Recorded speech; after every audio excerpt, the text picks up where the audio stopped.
Yeah, and I'm curious to learn what the communication upstream and downstream, that like you said, whenever you're kind of visualizing the project in the initial stage, like how do you set Yeah. that up? How do you make sure the right people are showing up, and what is the actual interaction look like? Let's say for an example, one example, if you can give us, that'd be really helpful.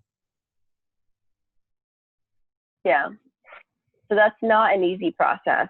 And you really have to build a muscle around it. And I would say that it's as hard as, your company culture, as complicated as your company culture gets. And the place that I was in, it was a massive corporation, and there are generations, right, that are working there. So me as a 20-something going in and trying to say, hey, person, who's been here for like 30 years and is doing the same thing, let me try and like change this up a little bit and try to make your life easier. You meet with a lot of resistance. There's no way that people are going to come, like, be very welcoming to that. So, a lot of what my day would look like is trying to get through conflict and try to get through some of these barriers. So I tried to get more creative with the way I communicated with people. And really experimented with, if I said one thing versus another, how would people react? So for me, it was very much a psychology experiment than anything. But the way I would get around that is, it's hard, especially if you're in a company that doesn't have a lot of documentation and it's not standardized. A lot of these systems and processes are not standardized. So if that does not exist and it's not in place, you kind of have to just ask and say, hey, like, I see that our system integrates with, software B. Who's the person leading that? Or who's the person, that's in charge of it? And often what you'll get is, like, talk to like these two people. And then what happens is you go to those people and they're going to point you to like 4 other people. So it's just trying to chase this like, rabbit down a rabbit hole until you finally find that one person that you need to talk to. So it's not an easy or a quick process. It takes a very long time, which requires you to be, I think, determined to try to find, that source. So it would just, if I didn't know, if it wasn't obvious through like, previous communication or what was given to me in the beginning of the project through my manager, for example, I would have to, you essentially just have to go out and try to find that person yourself somehow. Right. And that's essentially the upstream and downstream. And if you really mapped out, and if you really know your processes and your systems in and out, then it would become clear to you where you would need to go to try to find that answer. It really just depends on if you really understand, the project that you've been placed in. Yeah. No, I've actually been there.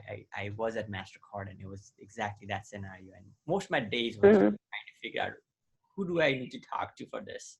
So that's, as a new business analyst, though, you just went in, and these are very complex, siloed, application that you are supposed to be working at. So how do you navigate, like, whenever you're new, how did you make sense of, like, how did you plan for it?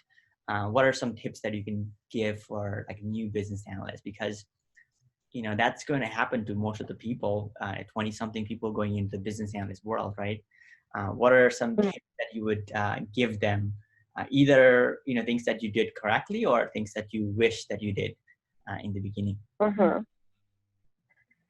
I mean, it never hurts, I think, to be more technical when it comes to the BA role. Yeah.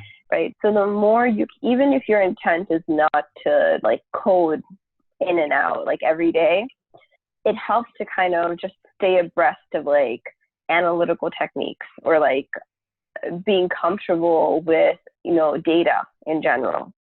So, people often want to think black and white and say, oh, my role is more, soft skills and it's more communication and it's this or that. Or on the other side, people get very comfortable with saying, oh, I'm a technology person and I don't need to worry about, how to keep a pulse on my project and make sure that people are doing it right? More softer skills. My technique has always been to be good at, like, a little bit good at everything. right? And I try to go deep when I can, and that's usually in more my analytical skill set. So any opportunity that I would get in the beginning, knowing that I was so new, right, and this wasn't the world that I belonged to, I just made sure that I tried to consume as much as I could on, you know, Excel techniques, or like some of the more project management techniques, because that's still also very relevant when you're trying to coordinate people and trying to, you know, drive them towards one place.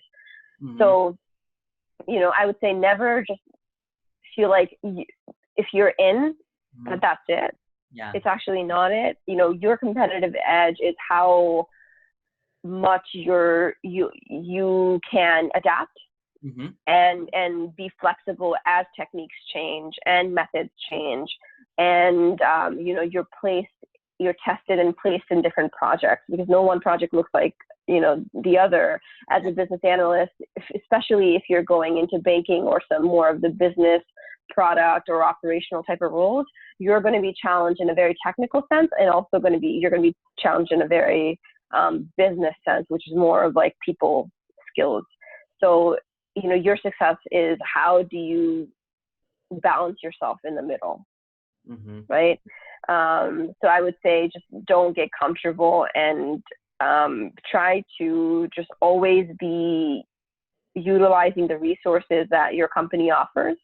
Especially if it's a big company, you just do some digging. There's a lot of resources that, like licenses, for example, to software that you might not get anywhere, or you know, a lot of educational training that your company might be subscribed to. For example, Udemy was one of those things for me. So I would always be, you know, taking one Udemy class or another.